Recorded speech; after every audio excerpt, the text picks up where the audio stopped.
At mga kabombo, mga ka-Star Nation, may makakapanayam ho tayo upang magbigay ho sa atin ng ilang mga tagubilin, lalo na ho doon sa mga magpa-participate dito ho sa Dugong Bombo 2025. Hatid po sa inyo ng Bombo Radio Philippines Foundation Incorporated at katuwang ho natin ang Philippine Red Cross. At dahil Philippine Red Cross nga ang ating katuwang, narito sa ating linya ng komunikasyon si Dr.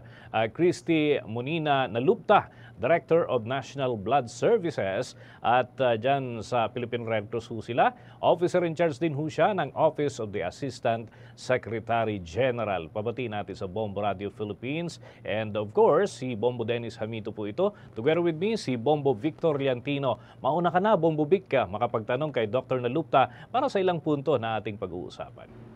Doktora, good morning po, no?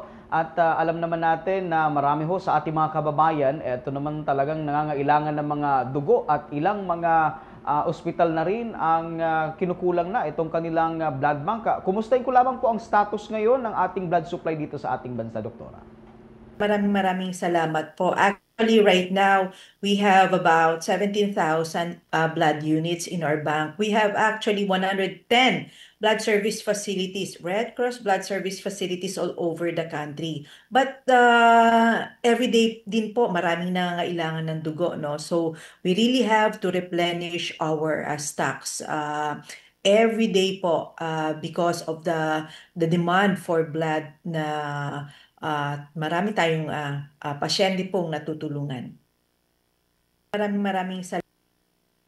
Opo. Doktora, ano naman po ang mga priorities natin na binibigyan ng blood supply? Mataas din ba ang kailangan ho dito ho sa mga tumataas ho na kaso ng dengue dito sa bansa? Oo, sa mga ganitong panahon po, marami tayong mga dialysis patients, no? That's every day, from day 1 to day 365 ng taon po, napakaraming mga dialysis patients. So, ang mga dialysis patients po natin ay nangangailangan ng dugo because karamihan sa kanila ay anemic. Second is, yung mga cancer patients po natin, mga blood diseases po, nangangailangan din po yan. And nabanggit niyo po na ang dengue cases po, it's already all year round. Every day po nakaka-receive po tayo ng mga dengue cases, lalo na sa panahon na ngayon, no, na katatapos lang po ng ating bagyo, no. So nandiyan na naman po, no, tumataas actually ang cases natin ng mga dengue na nangangailangan ng dugo. So sa madaling salita po, no, kailangan din po natin sa panahong ito ang dugo. Lalo na po na since September po, no, patuloy tayo na tumutugon sa pangangailangan ng dugo dahil naman po nagkaroon tayo ng mga sakuna like ang mga earthquakes dito po sa Cebu, sa Davao Oriental, ganun din po ang mga typhoons po. Okay, siguro Dr. Nalupta, para na lamang sa mga kababayan ho natin na interested na mag-donate ng kanilang dugo. Any reminders sa Dr. Nalupta at sino nga ba yung mga qualified na mag-donate ng dugo dito ho sa mga ganitong pagkakataon? Go ahead po, Dr. Nalupta. Oo, unahin natin ang ating mga blood donors. Of course, we would want ang mga blood donors natin ay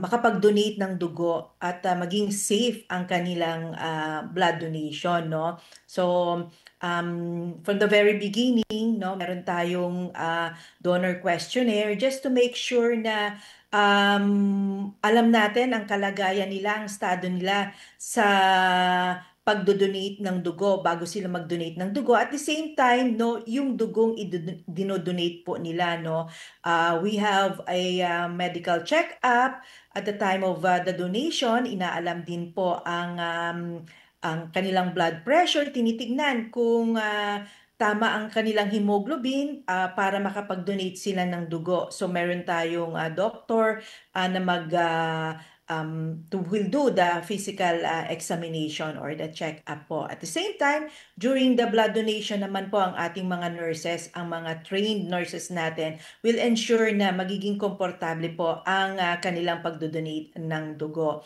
So, para lang po sa ating blood donors, kailangan po ang requirement po natin, especially in terms of age, should be at least 16 to 65 years old. Sa mga 16 and 17 years old naman po, kailangan natin ng consent from the guardian or from the parents po, no? And should be at least 50 kilograms at the time of donation.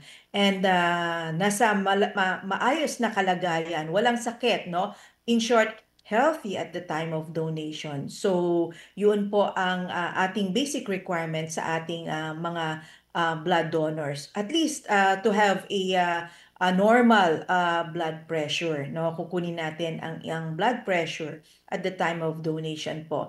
And sa mga dugo naman na nakala po natin, just to make sure na ito ay kalidad, pinoproseso po natin and safe, ipinoproseso po natin yan sa ating mga blood centers, no? We do test sa 5 diseases like HIV, hepatitis B, hepatitis C, malaria, and syphilis, no? At ito po ay hinahati-hati rin natin para ito po ay maging packed red cells, plasma, and platelets po. So sa madaling salita, ang isang blood donation ay pwedeng makapagdugtong buhay up to 3 to 4 patients po. So ganun kahalaga po ang pagdodonate ng dugo po. Okay, at dahil magkakatuwang ang Bombo Radio Philippines, Bombo Radio Philippines Foundation Incorporated at ang Philippine Red Cross, go ahead po, Dr. Nalupta, para sa paanyaya natin sa mga kababayan natin na lalo na yung mga first-timers na gusto hong makapag-participate din. Please go ahead, Dr. Nalupta. Unang-una po, nagpapasalamat tayo sa Bombo Radio sa kanilang walang sawa na pagsuporta sa Philippine Red Cross sa pangunguna po ng Florete family po, no. Thank you very much for your unending support sa ating mga kababayan na nangangailangan ng dugo. So on behalf of our chairman Richard J. Gordon and our Secretary General Dr. Gwendolyn Pang, nag-aanyaya po tayo sa ating mga blood donors, mga partners po natin para ngayong darating na November 15, we have 25 sites para sa ating Bombo Radio bloodletting activity na ito po ay actually ang target po natin, if hindi ako nagkakamali, ay makakalap ng 5,000 blood units all over the country. Napakahalaga po ngayon ang apela natin para dito sa ating blood donation activity at sa mga sakuna pong ating naranasan. So everyone who would want to save lives, makapagdugtong ng buhay, please do drop by po sa mga blood donation sites po natin, no. Here at the Metro Manila, nandyan po kami sa Robinson's Galleria. Please help and support the mission of the Philippine Red Cross to alleviate human suffering through your blood donations po. Maraming salamat po sa Bombo Radio at sa ating mga blood donors.